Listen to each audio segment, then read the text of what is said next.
Mene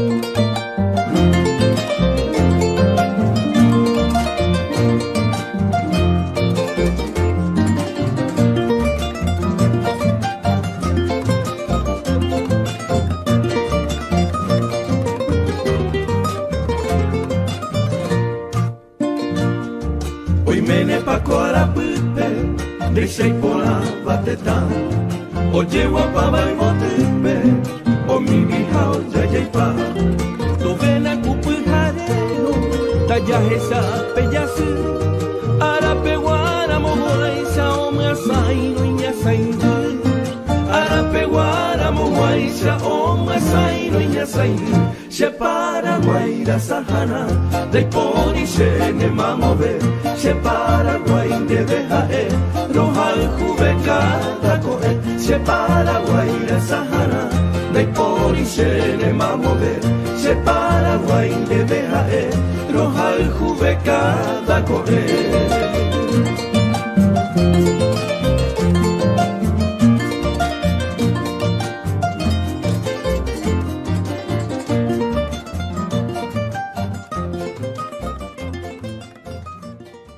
Podemos ver y hacer un repaso de lo que estuvimos viendo el lunes pasado, donde hablábamos sobre invertir en Paraguay. Un invitado, un exalumno del colegio Cerritos, el máster también, Roberto Machado. Mencionamos su título por la preparación que él tiene. Nos hablaba de que estuvo estudiando en el exterior, en Taiwán, había adquirido una beca. Él había hecho bien las cosas en el colegio, había terminado como un buen estudiante, uno de los mejores egresados, y eso le permitió a él acceder a esa beca e ir a estudiar. Lo más interesante, director, que nosotros podíamos rescatar de esa entrevista era que él, al haber absorbido toda la información, toda la enseñanza, toda la capacitación, él decide volver al Paraguay para invertir en nuestro país. No solamente invertir económicamente, sino que invertir su tiempo, su juventud, su capacitación para innovar en nuestro país y, bueno, ser parte, digamos, del desarrollo de nuestra nación, ¿verdad?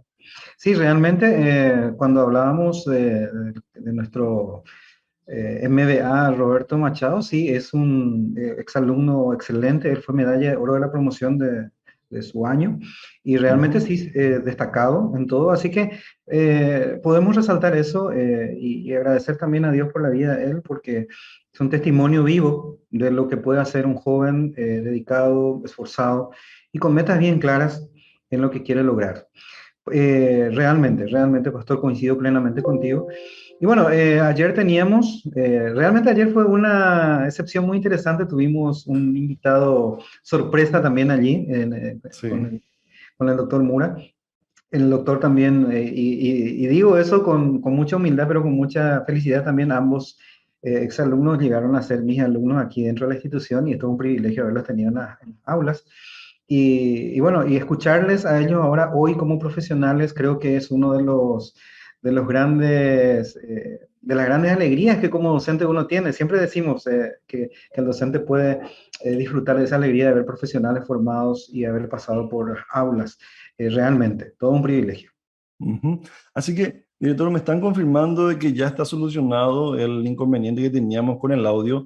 Lo que decíamos al principio, bueno, hoy es nuestro tercer día de la Semana del Paraguayo, todavía vamos a desarrollar este tercer día, esta tercera actividad de la semana, y todavía restarían dos, mañana y el viernes, que estaríamos también desarrollando el tema sobre salud emocional y otros también sobre acción social, sobre ayuda social en tiempos de pandemia. Avisamos a nuestros alumnos de que hay un formulario que va a estar habilitado para que ellos puedan completar a medida que se va desarrollando la entrevista de hoy. Hoy vamos a tratar el tema salud con el máster en educación, el señor Julio Vargas, pastor también es él, que tiene 30 años de experiencia en el área de educación, y él nos va a estar hablando sobre, dando sus opiniones personales y acerca de su percepción y acerca de sus experiencias también en cuanto a lo que es la educación. Y aclaro esto porque son opiniones y comentarios personales, ¿verdad? O sea, son en base a sus percepciones de lo que estamos viviendo y de su experiencia también anterior, y también al punto de vista de cómo se va a ir desarrollando lo que es luego en la post-pandemia. Así que estamos preparados, director. ¿Qué te parece si vamos entonces a ver la entrevista de hoy? Sí, y realmente, Pastor, una de las cosas que queremos recalcar con los chicos tiene que ver precisamente con ese formulario de asistencia. El formulario se va a habilitar al inicio de la entrevista, así para que los chicos puedan tener presente cuáles son las preguntas que les solicitamos que nos respondan. Entonces, ellos pueden atender y pueden seguir con mucha atención la entrevista. ¿Sí? Este formulario va a estar habilitado luego a las 7:30 de la noche, también de 7:30 a 9, porque vamos a hacer la retransmisión nuevamente. Hoy ya agradecemos por la paciencia. Vamos a hacer una retransmisión también por Facebook para que tengamos mayor posibilidad de contactar con todos los que nos siguen, ¿sí? Entonces, estar atento a eso también a la noche para los que, porque nos han reportado también de que en algunas zonas ahora mismo están sin electricidad. Entonces eso también un poco dificulta que varios de los chicos puedan participar directamente. Entonces tienen una opción a la noche también para hacer el formulario de la asistencia y las preguntas también. Así que sin ningún preámbulo más, vamos a pasar directamente ya a la entrevista entonces.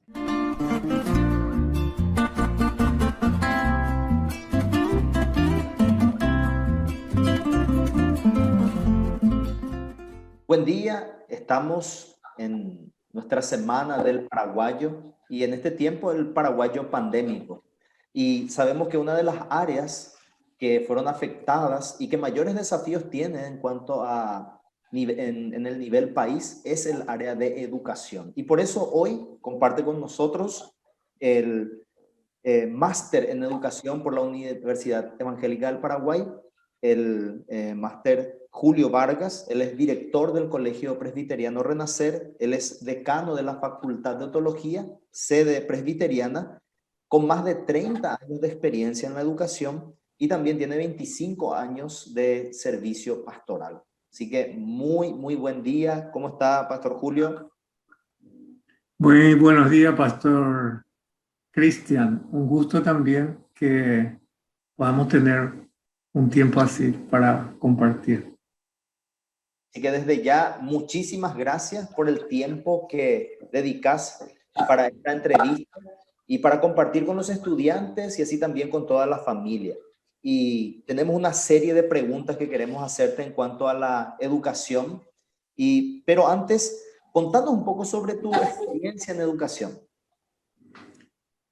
Bueno, cuando hablamos así, esos términos así son términos muy importantes, demasiado interesantes, y es imposible no mencionar, por ejemplo, esa experiencia inicial que uno tiene. Puedo decir que soy hijo mayor de una familia de 8 hermanos. Nuestros padres siempre nos instruyó en relación al trabajo. Nos orientó hacia la superación, las oportunidades. Hasta hoy en día yo considero que ellos no son mezquinos en relación a la educación. Después tuve la bendición de participar de la educación obligatoria, aunque suena difícil decirlo, complicado decirlo ahora. Educación obligatoria, me refiero a tiempo de escuela, tiempo de colegio. Es algo que todos tenemos derecho y obligación, ¿verdad? Que en su momento era compartida con mucha disciplina, orden, por más de que el enfoque era muy tradicional, pero sumó a mi experiencia de vida. Otro momento muy importante también fue la participación de la iglesia, la instrucción espiritual y la experiencia de la vida, que a vida eterna se refiere, ¿verdad? Porque eso es lo que mayormente yo hablo hoy. En línea general sería eso, ¿verdad? El involucramiento de la iglesia en la formación de una persona. Y otro momento también es la formación terciaria, ¿verdad? o universitaria, que también Dios me dio la oportunidad de formarme. Primeramente hice un estudio de 4 años en lo que es teología. Después hice 4 años en educación, la licenciatura. Después mi posgrado, que sería 2 años para maestría y 2 años para doctorado. Estoy en ese proceso. Todo esto no para lucirme como un académico o como un intelectual, sino que simplemente esto obedece también al propósito de vida, ¿verdad? Tenemos un gran maestro que se llama Jesús y no podemos ser menos, por lo menos imitarle a él en su persona, ¿verdad? Y también en su preparación. Y por otra parte, mi motivación también es la persona de mis hijos y la iglesia, obviamente, donde yo presto servicio y donde paso mucho tiempo también en cuanto a mi vida. Entonces, esta preparación que estoy hablando tiene que ver con el conocimiento, la comprensión de las cosas. Eso, la preparación nos ayuda a esto, ¿verdad? Que uno puede entender las cosas, puede comprender las cosas. Ayudó a mejorar mi calidad de vida y, como dije, también el aporte a los demás y tratar de inspirar en los demás también el deseo de aprender y de crecer. Por lo menos eso es en cuanto a experiencia, se refiere así en forma general. Sí, y es muy rica, muy vasta, ¿verdad? Y qué bueno que mencionas la familia, ya que a veces pensamos que la educación solamente tiene que ver con la parte formal, la parte del colegio, pero algo que marca profundamente nuestras vidas es nuestra familia y la interacción que tuvimos ahí con los hermanos, con nuestros padres. Y así que la educación es desde el principio y todo lo que uno puede aprender. Y cuando hablamos un poco de educación en la parte formal, estamos nosotros en un tiempo de pandemia y como educador quería preguntarle qué falencias educativas quedaron al descubierto con esta pandemia. Bueno, según la experiencia y mi observación personal, creo que se agudizó la falencia existente, pastor. Acceso a la educación, por ejemplo. Esa es una falencia que tenemos aquí en nuestro país, lamentablemente. Cuando digo acceso a la educación, me refiero a que el sistema no está preparado para recibir a todos. Entonces ahí ya tenemos problemas. Imagine una persona con discapacidad, por ejemplo, no física, sino que también emotiva, intelectualmente, no tiene la misma oportunidad de acceder a una educación que es por derecho, le corresponde, ¿verdad? Es hasta hoy en día un problema, una falencia. Por más de que existan instituciones aisladas, no ayuda realmente esto para que haya un desarrollo y crecimiento. La calidad de los servicios educativos es otra falencia que no es algo nuevo, pero hoy se agudizó, hoy se observa con más fuerza este problema de la calidad de los servicios. Por más de que uno de repente vea propaganda o escuche de repente que se hace buena publicidad en una institución educativa diciendo que ofrece educación integral, pero en la realidad eso no es así. Entonces ahí tenemos otra falencia que ahora se ve con más fuerza, con más ímpetu. Yo creo también la permanencia de los estudiantes. Esa es una falencia. Ahora se ve mucho más porque cambió la manera de hacer educación y el acceso es mucho más difícil porque aquellas personas que no pueden acceder por cuestiones económica, entonces esto empeoró la cuestión. Inclusive hay una lista interesante de escuelas y colegios que han cerrado sus puertas. Entonces ahí se quedaron familias sin escuela y tienen que hacer la mudanza en otros lugares, ¿no? Esto yo estoy hablando no porque encontré en alguna enciclopedia, sino que es algo que yo veo, es algo que experimentamos nosotros como servidor educativo también. La inversión en cuestiones de educación. Este país no entiende, las autoridades de este país aún no entendió que se tiene que hacer inversión. Y si hay inversión, no hay equidad en la inversión. No hay equidad. Entonces, lo que más necesitan no reciben y lo que no necesitan reciben. Entonces, esa es la situación, ¿no? El recurso humano es otra falencia también que yo veo en este tiempo. El recurso humano me refiero al docente, me refiero al profesor, a la profesora. Venimos de un sistema educativo pobre y eso también afecta la formación de los docentes. Por otra parte, del docente, el deseo de formarse. A veces la persona se concentra más en trabajar que formarse primeramente. ¿Qué puede dar si no se formó bien? No puede dar lo que no tiene. Está ahí, a veces hay docentes que están en su puesto de trabajo sin producir, ¿verdad? Exigiendo sus derechos, pero no ocupándose de sus obligaciones con el nivel que se merece, que merece su trabajo, ¿verdad? Bueno, y hay mucho más, pero eso es lo que yo puedo decir y puedo compartir según mi observación personal. Sí, y mencionaste un poco lo que tiene que ver con los docentes. Y así, puntualmente, algunas cosas que vos viste que hubo dificultad de parte del cuerpo docente para manejar un poco la situación de la pandemia y de la educación. ¿Podés mencionarnos algunas cosas así bien puntuales respecto a tu experiencia? Sí, dije la calidad de los servicios, ¿no?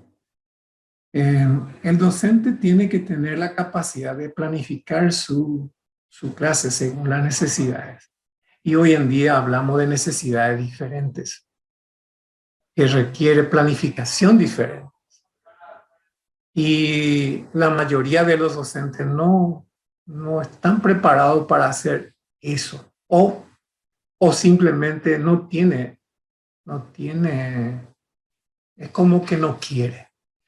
Por ahí está el tema también, es como que no quiere. Para el docente es un problema, porque está pensando siempre en relación a lo que gana. Si va a planificar para 3, 4 personas más de lo normal, está pensando en el tiempo que le lleva y el dinero que percibe por el tiempo empleado. Entonces es mejor preparar una clase para todos y bueno, que se vean los demás si percibe o no percibe, ¿verdad? Aparte de esto, esta pandemia nos obligó y nos obliga a cambiar nuestra planificación. Nos cambia la planificación. Ahora tenemos que preparar videos, tenemos que enviar de otra manera nuestras clases, tenemos que hacer de otra manera.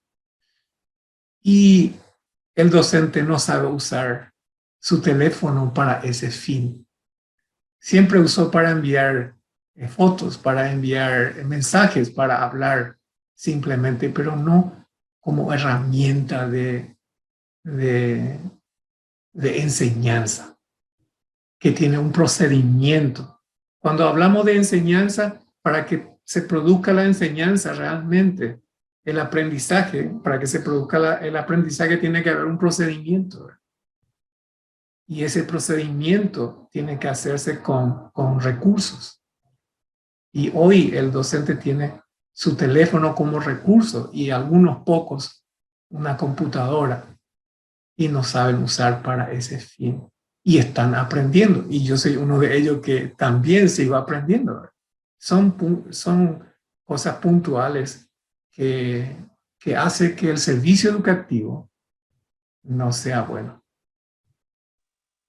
Y aquí vemos un círculo, ¿verdad? O sea que la educación depende de los recursos. Se habla mucho de la inversión en educación, es un pedido que se hace tiempo, como mencionaste, que las autoridades tal vez aún no han entendido esa parte, teniendo ejemplos de otros países que invirtieron en educación y hubo un progreso, ¿verdad? En ciertas áreas del bienestar, de la vida de las personas. Y aquí tenemos un problema, creo que de mucho tiempo. Si hay algo que la gente no quiere invertir tanto es en educación. Ya mencionaste eso. Sí. Y también la educación en los hijos, ¿verdad? No se quiere invertir. Esto genera otra vez un problema donde los docentes tampoco perciben lo que debieran de percibir. Esto también crea la situación de que los docentes no tienen todos los recursos para poder dar una mejor educación. Entonces es un ciclo, ¿verdad? No se valora la educación, no se remunera bien y se necesitan recursos, no hay recursos y por eso afecta también a la educación. Así que creo que es un problema coyuntural, ¿verdad?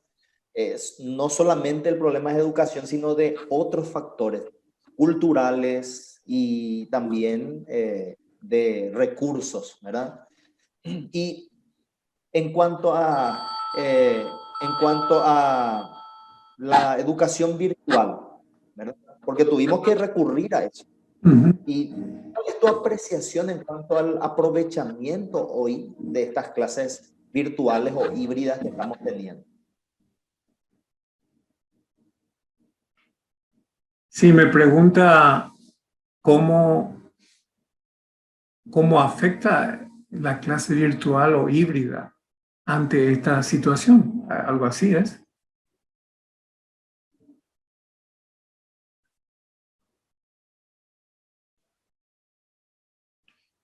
Perdón, pastor. Ahí. Sí, yo no le pude escuchar la pregunta anterior, por eso es que me devolví, porque no dio el audio. Perdón. Sería, ¿cuál es tu opinión de las clases virtuales como alternativa? ¿Verdad? Porque tuvimos que optar por una alternativa. ¿Y cuál es tu opinión de respecto al aprovechamiento? Ok. Yo veo algunas cosas positivas y me gustaría decir eso, ¿verdad? Porque en mi propia experiencia veo algo positivo. Por ejemplo, que esto de la virtualidad, aunque se confunda mucho este tema porque es algo nuevo para nosotros, sin embargo, podemos decir que la virtualidad nos lleva a verlo como una posibilidad, como una herramienta educativa. Por ejemplo, como dije hace rato, ¿verdad? Mi teléfono ahora es una herramienta y valoro como herramienta, no solamente como un medio de comunicación nomás entre las personas.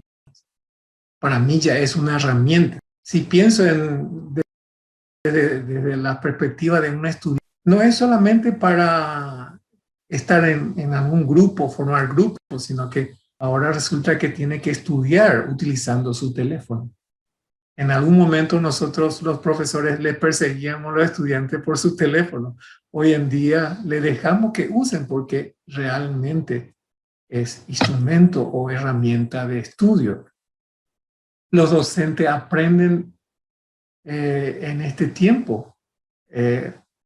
Estamos aprendiendo a utilizar esta nueva manera. Es decir, estamos en el baile. Estamos bailando con esta herramienta, por decirlo así, ¿verdad? Lo negativo, como herramienta, no estamos descubriendo en forma completa la utilidad de lo que nosotros mismos tenemos, ¿verdad? Yo veo en manos de los estudiantes teléfono de alta gama, pero no le da el uso que ese teléfono realmente, según la capacidad que tiene ese teléfono. Entonces estamos en ese proceso de aprender. Otra cosita, la cobertura para una educación virtual realmente es pésima. Lamento decirlo eso. Tenemos empresas de telefonía que están prestando servicio muy caro y no podemos comunicarnos. Nos quedamos todos colgados. Las megas que supuestamente pagamos no llega la cantidad que tiene que llegar, por ejemplo. Hay muchísima corrupción en ese sentido. Entonces ahí tenemos problemas de cobertura. Muchos problemas en la conectividad también. Así como estoy diciendo que hay un grupo de estudiantes que tienen la posibilidad, pero hay mucho más de estudiantes cuyas familias son de muchos integrantes, no tienen acceso a un aparato celular, por ejemplo. Bueno, yo tengo 3 hijos. Imagínense, hay gente que tiene más de 3 hijos. Y cada hijo tiene que tener un teléfono. O sea que hay problema en ese sentido. A mí me consta que en alguna familia se turnan los chicos para conectarse. Y eso no es bueno. Nuestra educación en este mismo momento usamos la virtualidad para enseñar presencialmente. O sea que eso tenemos que aclarar también a la gente, ¿no? No es una educación virtual 100%. Así como nosotros estamos en este momento, ¿verdad? Usamos la tecnología para tener un encuentro cara a cara, ¿verdad? Entonces, esto requiere tiempo, esto requiere también permanencia en el lugar y para esto necesitamos una buena cobertura de internet, por ejemplo. Y entonces esas son las cosas que yo veo como algo negativo, ¿verdad?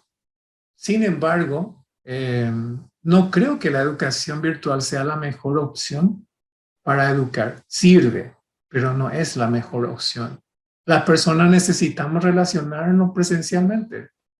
No cabe duda que se puede aprender también en la distancia. Sin embargo, el ser humano no solo debe aprender, también debe vivir con otros, tener experiencia. Así como Dios en su diseño hizo en la creación.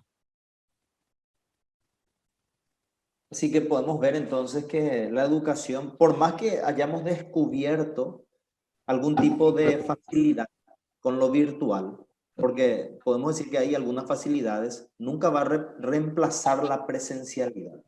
Así mismo. El celular, ¿verdad? Así que, bueno, esto nos abre un poquitito la mente para darnos cuenta que la educación no es sencilla. Hay muchas otras cosas que se tienen que mejorar para que la educación también mejore. Siendo que aún no entramos en el tema, por ejemplo, de la salud de los chicos, el buen descanso, la buena alimentación y todos esos otros factores que son necesarios, ¿verdad?, dentro de la educación. Y estamos hablando en esa parte y es vamos a decirlo, un tema que abarca una gran mayoría de estudiantes en el país, que son los que no tienen las posibilidades que tienen otros en este tiempo. Bueno, algo también que quería preguntarle es, ¿cuál es el desafío para la generación que se levanta en cuanto a educación? O sea, como educador, para los jóvenes que están escuchando y con el fin de que puedan darse cuenta de la importancia y del valor que tiene involucrarse en educación. Entiendo. Sinceramente, yo tengo una preocupación. No me gusta usar ese término preocupación. Me gusta usar más ocupación, ¿verdad? Pero como seres humanos no podemos evitar, pareciera preocuparnos. Nuestro desafío, digo nuestro porque me quiero involucrar y sigo activo en esto, es que nosotros, todos los docentes y los educadores en línea general, creo que nuestro desafío es inspirar a otros a vivir la vida según los propósitos de Dios.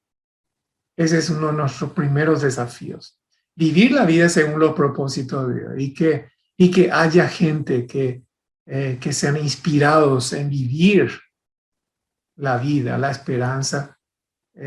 Si hablamos de un maestro como Jesús, entonces que nosotros los educadores, los docentes podamos inspirar en la generación que viene es el deseo de vivir y que si me toca mañana partir a la presencia de Dios, que haya otro con la misma idea, con el mismo pensamiento de seguir haciendo educación.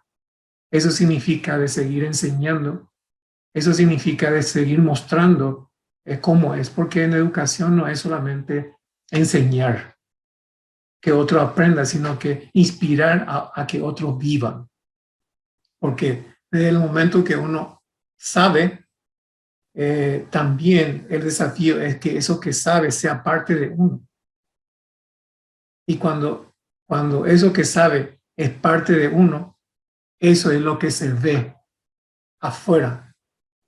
Y ahí hablamos de educación, ¿verdad? Es como recibir la instrucción, pero esa instrucción forma parte de uno y eso que forma parte de uno es lo que se aprecia y lo que se quiere seguir, ¿verdad?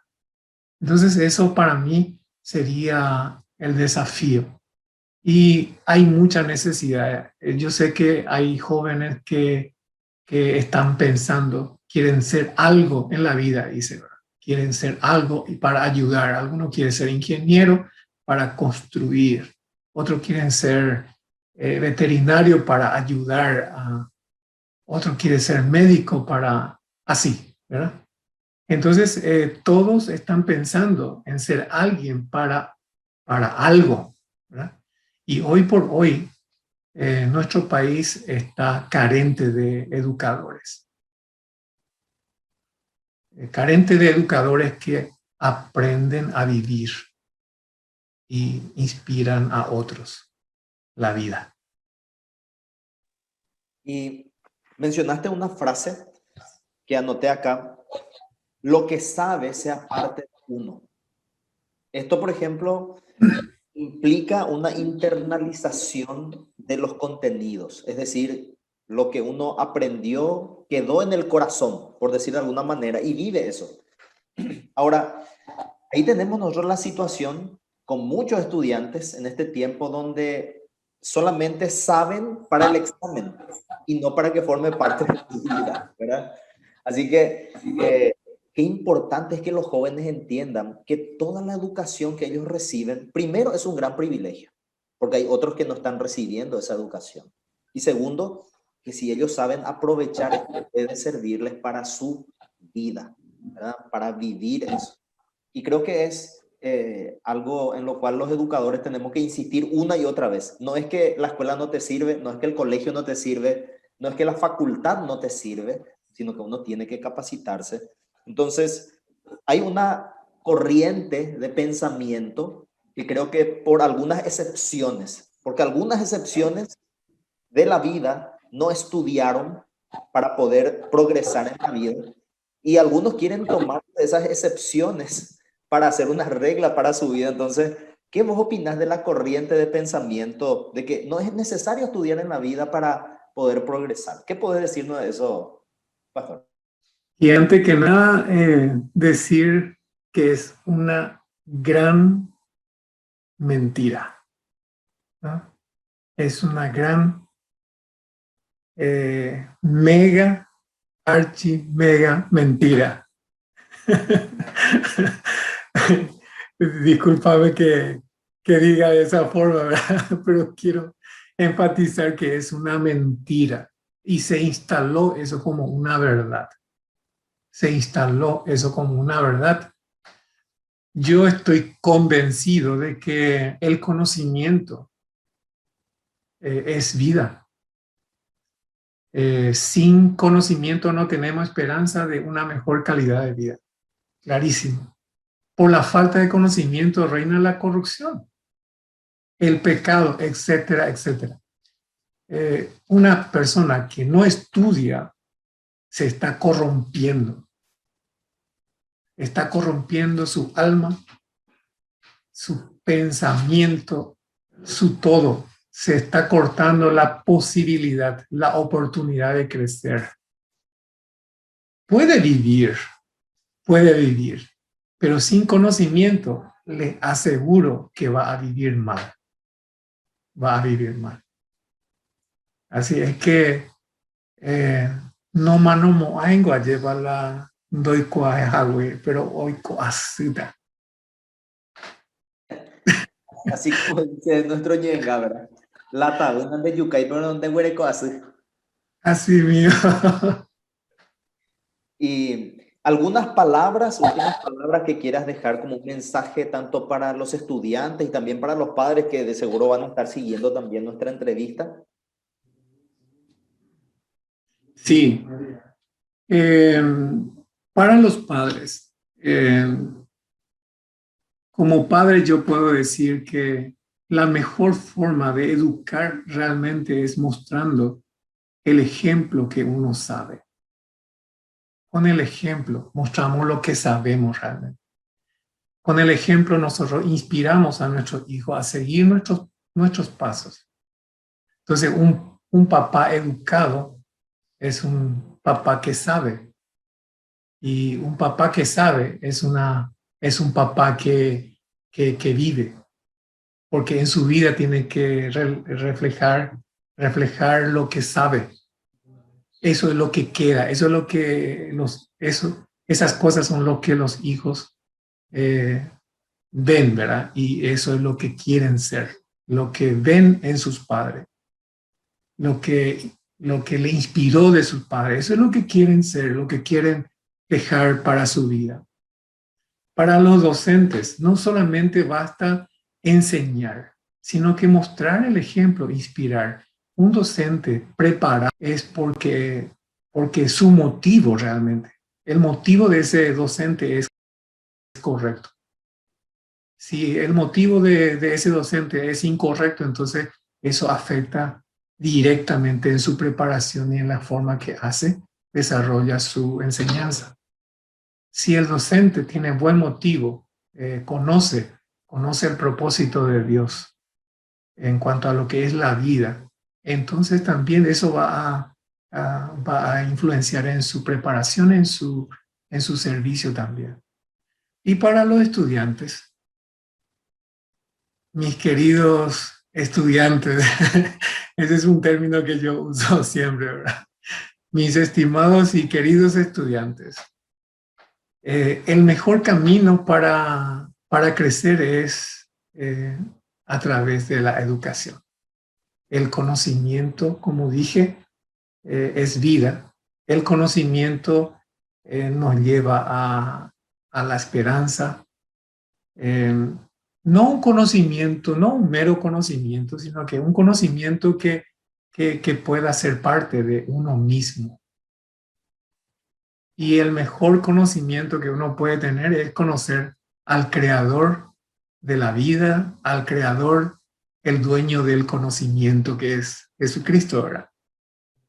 Para nosotros los maestros, Jesucristo es el maestro, el de maestro, ¿no? Jesucristo es el maestro de maestro y entonces uno mínimamente quiere ser como el maestro, ¿verdad? ¿Y cómo es el maestro? Y bueno, Él está ahí donde hay necesidad. y donde hay necesidad, Él es inspiración. Él es inspiración. Entonces, eso es lo que yo también quisiera seguir siendo, ¿verdad? Inspiración a la generación que me va a preceder. Y realmente es un gran desafío para todos los actores de la educación. Y desde ya le damos muchísimas gracias por este tiempo que apartó para poder hacerle la entrevista y deseamos que el Señor siga prosperando todo lo que está haciendo, tanto en la parte universitaria como en la parte del colegio, porque el Colegio Renacer es primaria y secundaria también, ¿verdad? Yes. Y bueno, pastor, muchísimas gracias. Que el Señor le bendiga y bueno, vamos a estar en contacto oportunamente. Gracias también por este momento, así podemos compartir un poco acerca de los desafíos que tenemos hoy en día. Bendiciones también para vos y para tu familia y en el servicio en que estés. Amén. Muchas gracias.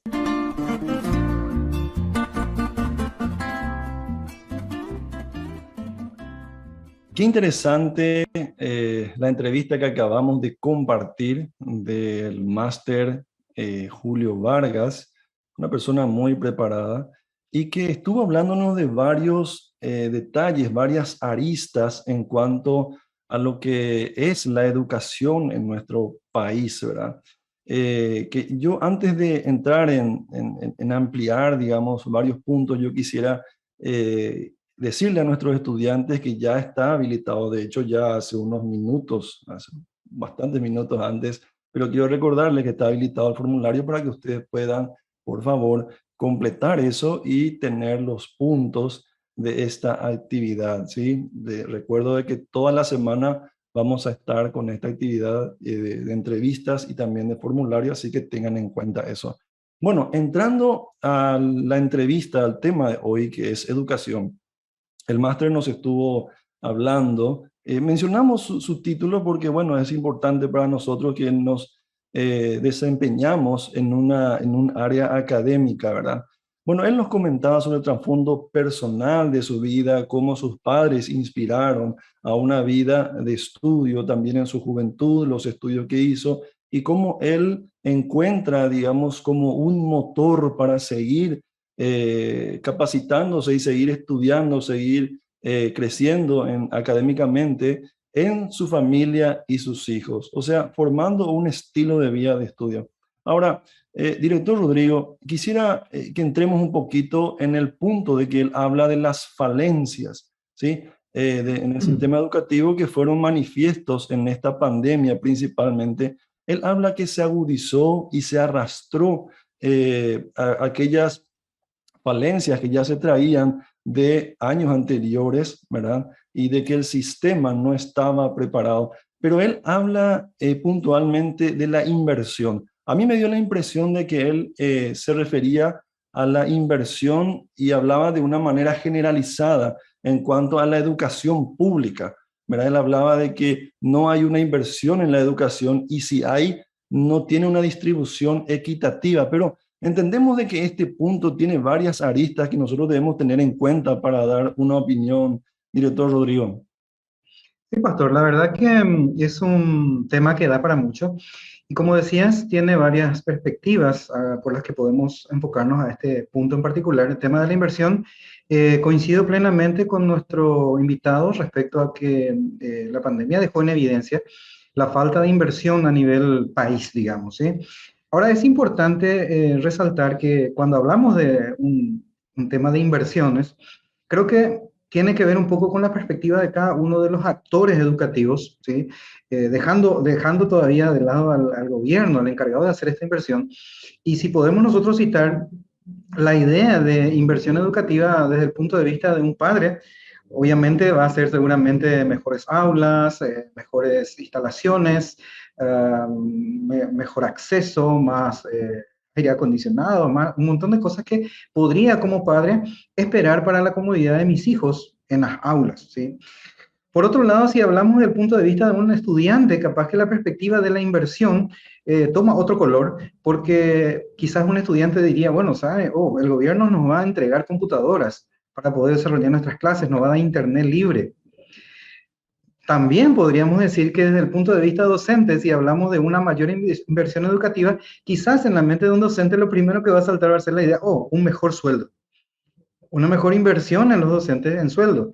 Quizás por ahí en segundo lugar salga posibilidad de acceso a mayor capacitación para poder prestar mejor servicio a lo que estoy haciendo. Entonces, por eso, no estamos hablando de una misma cosa quizás cuando nos referimos a inversión educativa desde el punto de vista de los actores involucrados. Así que coincido plenamente contigo, Pastor, es así, pero hay que tener en cuenta esas perspectivas de las que mencionamos. Asimismo, yo creo que en nuestra manera de encarar, ¿verdad?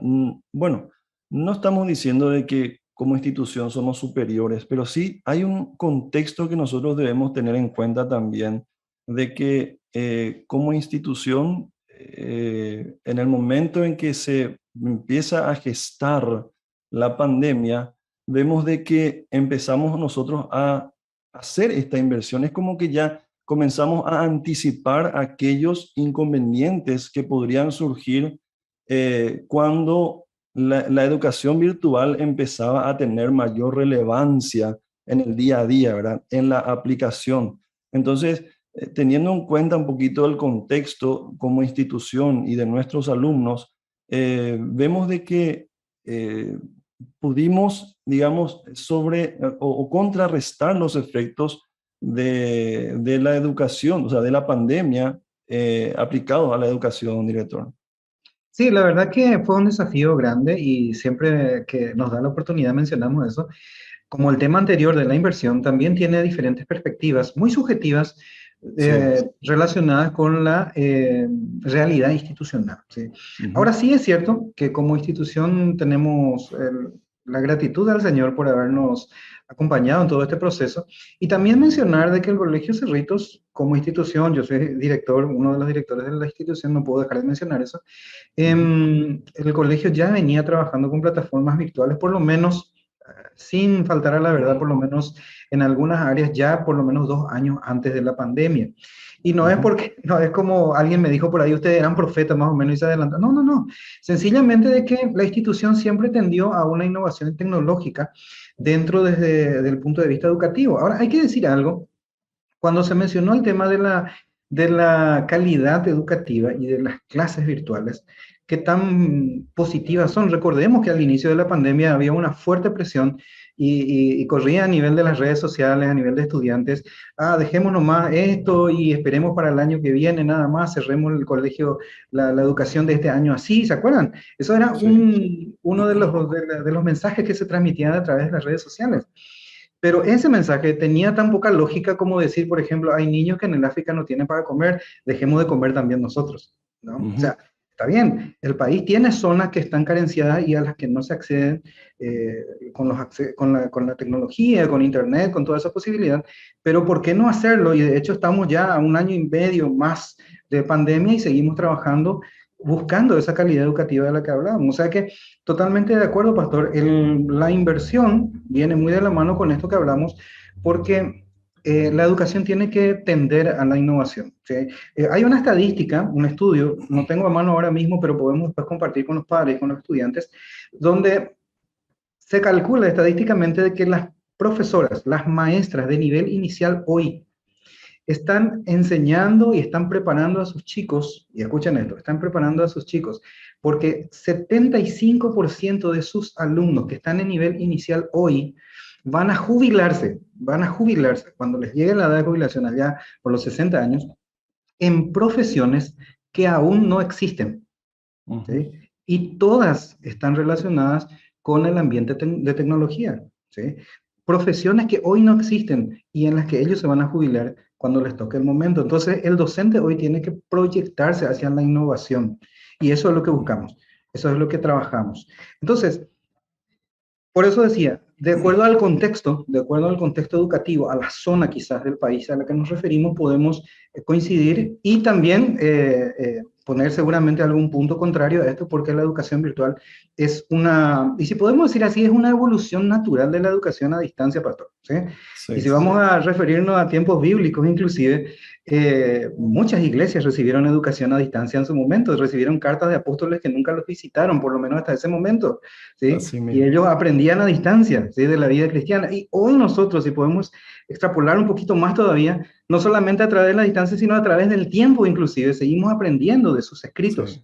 Así que así la mismo. educación virtual es sencillamente una evolución de la educación a distancia, solo que Ujú. en un nuevo soporte, en este caso un soporte tecnológico. Así que yo creo que esta pandemia nos obligó, uso de la palabra nos obligó, pero creo que abrió muchas puertas que se deben seguir aprovechando.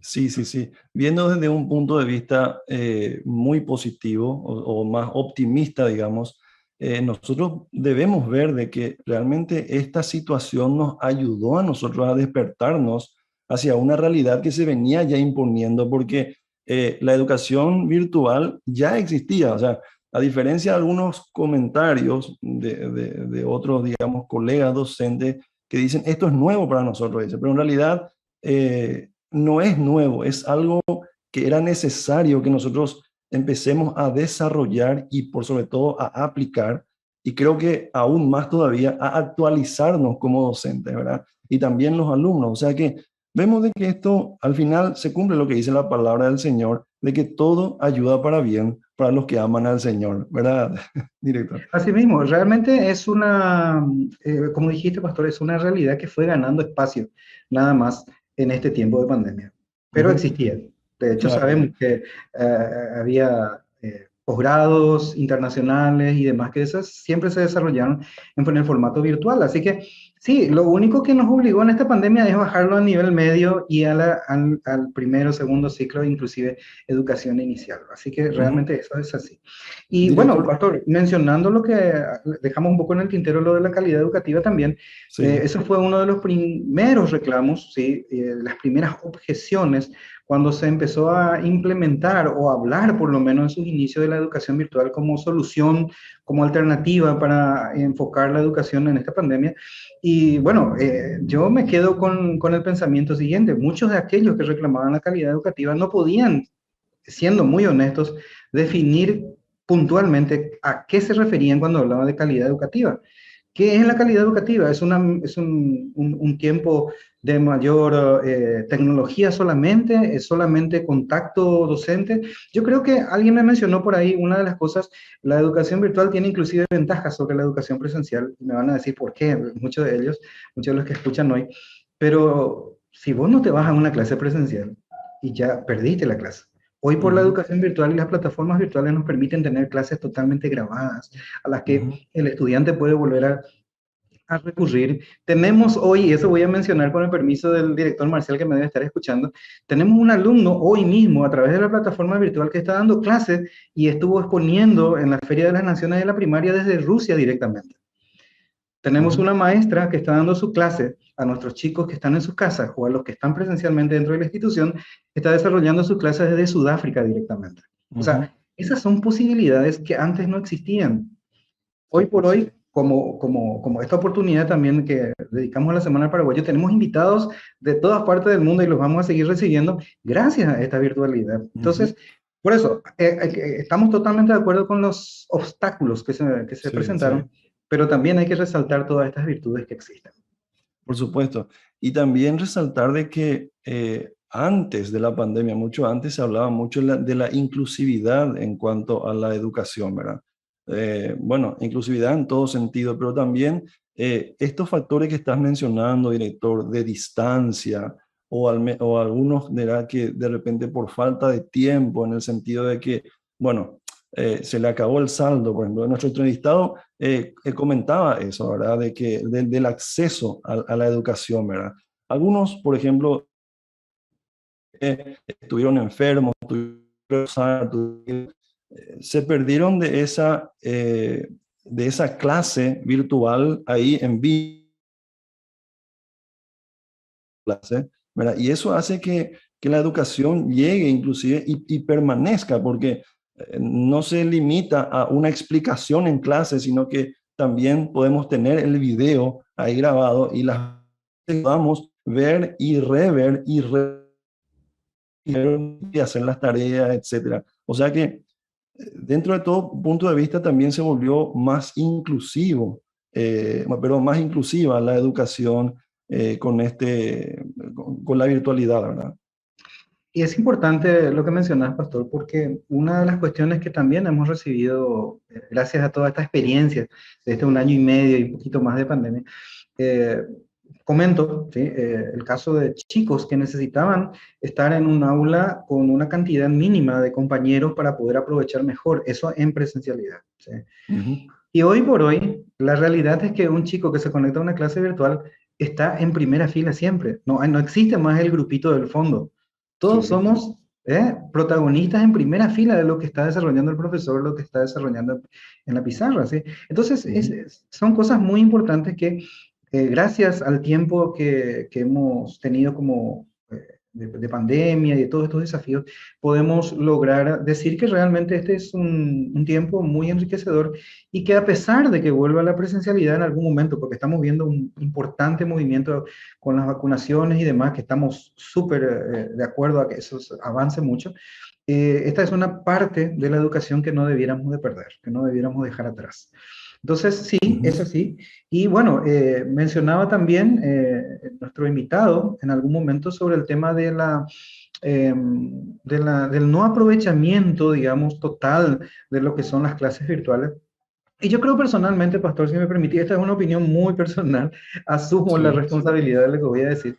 Yo creo que, y a raíz de haber observado tantas clases, de estar atentos a todo lo que está sucediendo virtualmente, creo que realmente uno de los puntos que nos falta seguramente trabajar con nuestro, y que es una realidad porque todos fuimos sorprendidos por esto, por esta situación, Ujú. tiene que ver precisamente un poco por la cultura de la disciplina en cuanto al tiempo, al manejo del tiempo, al manejo de esa responsabilidad personal de avanzar en sus responsabilidades, redundo en eso, porque creo que por ahí va un poquito la mano y no es culpa de nadie, no estamos Ujú. evaluando ni culpando a nadie, sino solamente reconociendo una realidad que existe como docentes, como padres quizás, como estudiantes también.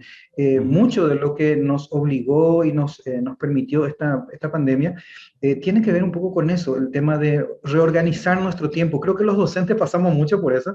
La experiencia de muchos de nuestros compañeros, a quienes saludo y felicito por el trabajo que están haciendo, es en los primeros meses de pandemia, nosotros estuvimos trabajando en plataforma virtual a los 3 días de declararse la cuarentena total y Ujú. fue todo un desafío.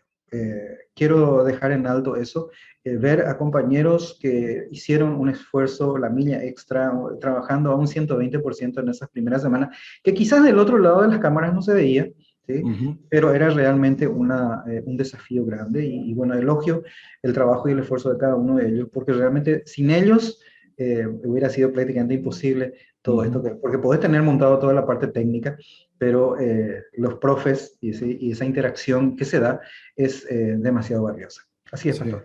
director, y sí, cierto, algo para mencionar también que detrás del telón, como decirlo, de alguna manera, el entrevistado menciona de que nos obligó a cambiar nuestra planificación y eso creo que fue algo generalizado. Cualquiera sea el contexto, hubo un cambio y algunos lo llaman una reingeniería. Tuvimos que reinventarnos, ¿verdad? ¿Cierto? Se incrementó el trabajo, como decía nuestro entrevistado, ¿verdad? Y también algunos procedimientos cambiaron.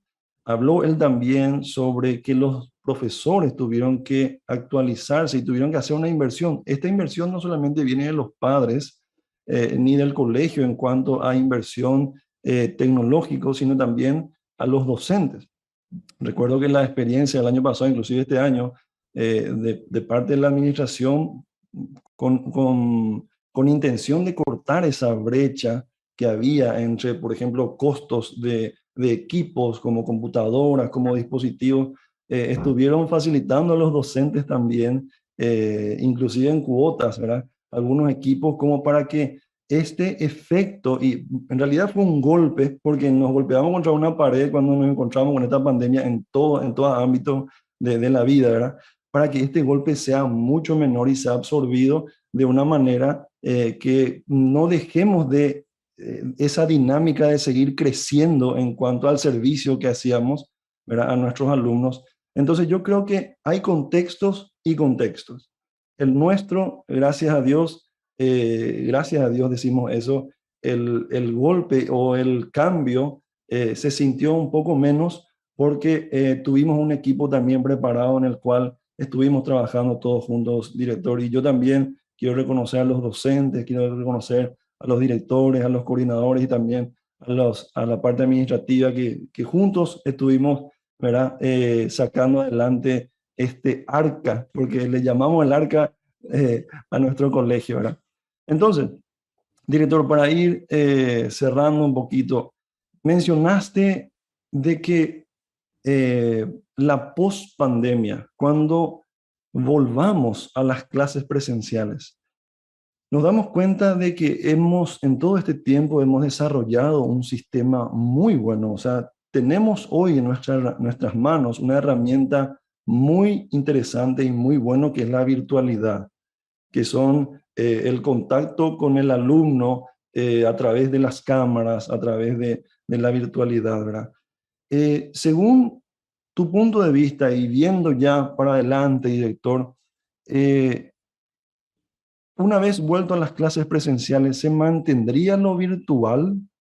¿Y cómo esto coopera, digamos, en esa educación integral a la cual nosotros siempre estamos apuntando? La verdad es que ahí cuando decías eso, Pastor, me trae a la memoria un montón de ideas muy... Pero sí, la respuesta es directamente sí, Pastor. El Colegio Cerritos va a seguir trabajando en una suerte de integración con la tecnología, porque desde que estudiamos para la docencia, y estamos hablando de muchos años, yo hace más de 25 años que escucho, ¿sí?, a maestros, a magíster enseñando en aulas de docentes, a docentes, hablando de las TICs, de la integración de la tecnología en el aula. Y durante todos estos últimos 20, 25 años, seguimos escuchando ese ideal, ¿sí?, de que la tecnología se integre con las aulas. Decía nuestro entrevistado de que no sabemos usar el celular para cuestiones educativas, ¿sí? Enviamos memes, vemos TikTok, un montón de cosas, pero para fines realmente útiles como estos ya nos cuesta, tanto alumnos, profesores, sobre todo los que somos más grandes seguramente. Pero es interesante porque a la luz de la pandemia se forzó por una razón natural del contexto en que vivimos, que esa integración de la tecnología en las aulas fuera más real hoy, ¿sí? Así que, porque usar TICs en aula no es mostrar un PowerPoint, ¿sí? No es entrar en internet y buscar la definición de una palabra, entrar en un diccionario guaraní y saber, no es eso.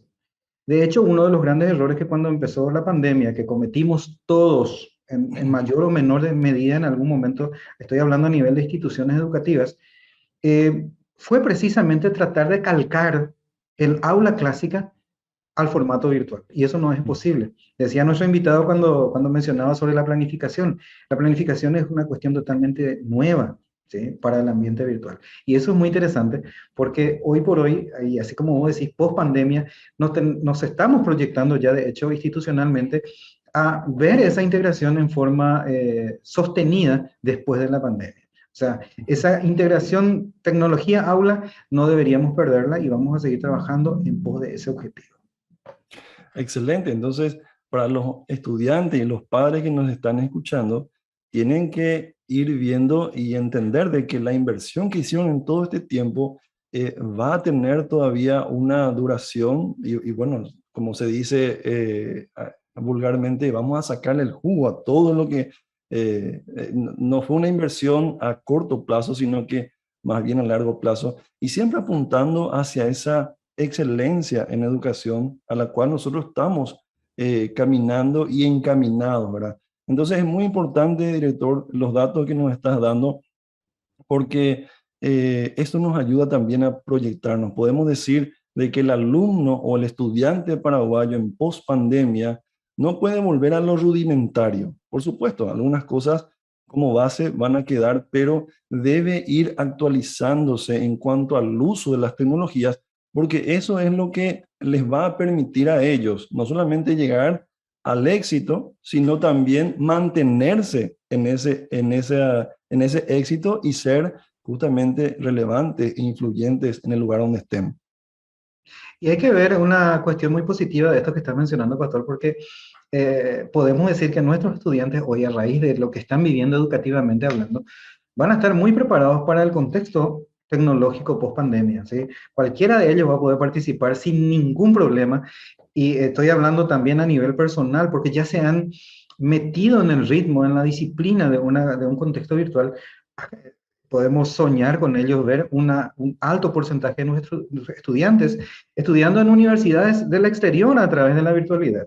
¿Por qué? Porque ya están habituados a este contexto. Y eso es algo muy valioso que es, digamos, un plus que se van a llevar los chicos al terminar la secundaria, los que están en tercer año, segundo año, primer año, hoy también sobre todo. Por eso, la gente que está en tercer ciclo, y animamos y queremos seguir con este contexto porque es algo muy valioso que ellos están llevando, aparte de todo lo que puedan educativamente hablar como estudiantes de tercer ciclo de nivel. Sí, totalmente. Bueno, solamente para mencionar, el entrevistado del lunes, Roberto Machado, nos hablaba de que había una diferencia muy importante entre la educación que él había recibido acá en nuestro contexto de país con otros países, ¿verdad? O sea que sus pares estudiantes estaban muy avanzados en cuanto a lecciones, ¿verdad? En cuanto a académicamente, ¿verdad? Porque, bueno, hablando de lo espiritual y otras cuestiones, bueno, en lo académico estaban muy avanzados, pero entonces toda esta situación, como estás mencionando, director, acorta muchísimo la brecha entre la preparación. O sea, esta pandemia no solamente nos igualó a todos como seres humanos en cuanto a la salud, sino que nos igualó en cuanto a posibilidades de acceso a una educación mucho más superior, ¿verdad? Que eso también nos iguala en el nivel a un estudiante, por ejemplo, de otro país o de otro continente. Así mismo, doctor. Realmente eso es una cuestión que hay que resaltar y que creo que es demasiado valioso que como país, a pesar de todas las brechas que se mencionaron, ¿sí? Eh, creo que es una puerta abierta que deberíamos de aprovechar tanto a nivel país como en todo lo que tiene que ver con becas, con posibilidades de acceso a educación internacional, digamos. Así que realmente cerramos de esa manera. Yo creo que es muy enriquecedor, muy interesante todo lo que nuestro invitado, el magíster Julio Vargas, y creo que queda en el tintero algunas cosas que seguramente vamos a ir hablando en los otros días, mañana, el viernes, en el cierre también de esta Semana del Paraguayo. Así mismo. Así que le damos muchísimas gracias a todos los que estuvieron siguiendo esta transmisión de la actividad de hoy el tercer día de la Semana del Paraguayo. Mañana continuamos en el mismo horario, 10:25, con el tema salud emocional. Nos va a estar visitando, bueno, nuestra entrevistada va a ser la licenciada Nancy Montiel, una persona muy preparada en cuanto al tema que vamos a desarrollar mañana.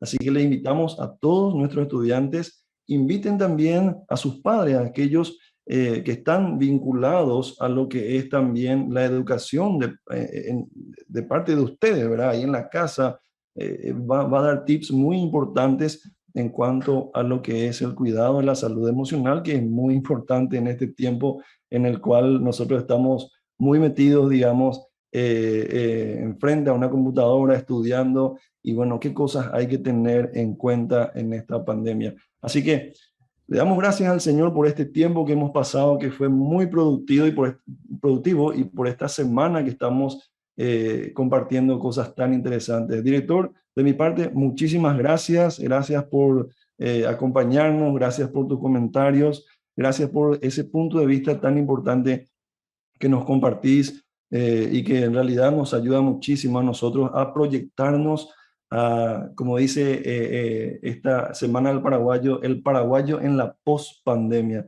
Director, ¿algunas palabras finales? Sí, no, y agradecer realmente a los padres y a los chicos, a los estudiantes que nos acompañan, y bueno, que realmente podamos lograr lo que nos hemos propuesto con esta Semana del Paraguayo, que es precisamente resaltar las cosas positivas que como país tenemos y a dónde podemos apuntar. No sin antes recordar que esto va a tener una retransmisión hoy a las 19:30 horas Y el formulario para los que no pudieron conectarse por algún problema de internet o de electricidad, otra de las ventajas de la educación virtual, van a poder hacerlo y completar su formulario en la noche entonces de hoy y de los próximos días también. Así que muchísimas gracias y un gusto haber compartido este tiempo. El gusto es nuestro, director. Muchísimas gracias. Y bueno, saludo importante, saludo grande a todos nuestros estudiantes, a su familia, a todos los que estuvieron detrás de esta transmisión. Les invitamos mañana nuevamente, por favor, estudiantes, alumnos queridos, completen el formulario, no se olviden de eso, ¿sí? Esta noche nuevamente la retransmisión a través del Facebook a las 7:30. Nos volvemos a encontrar mañana. Que Dios les bendiga grandemente